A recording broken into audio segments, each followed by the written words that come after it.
అనిల్ కుమార్ యాదవ్ని పిలిచి విచారించారు.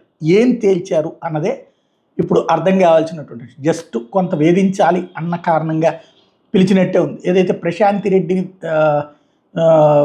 తీవ్రమైనటువంటి విమర్శలు చేసినటువంటి నేపథ్యంలో నల్లపరెడ్డి ప్రసన్న కుమార్ రెడ్డి అదే వేదిక మీద అనిల్ యాదవ్ ఉన్నందుకు గాను తను పిలిపించారు. తను వెళ్ళేటప్పుడే వాళ్ళ పెద్ద ఎత్తున వందలాది మంది కార్యకర్తలు అక్కడికి చేరుకోవడం ఆ సందర్భంగా నడిచింది చూసాం. ఓవరాల్గా 26న మొన్న హాజరు కావాల్సి ఉంటే ఆ రోజు జగన్ అన్న వస్తున్నాడు అనేటప్పటికి 4వ తారీఖు టైం ఇచ్చారు, అందుకని హాజరవడం జరిగింది. అయితే ఏమడిగారు అంటే మీకు తెలియదా అంటే మేమేం అనుకున్నది కాదని చెప్తారు.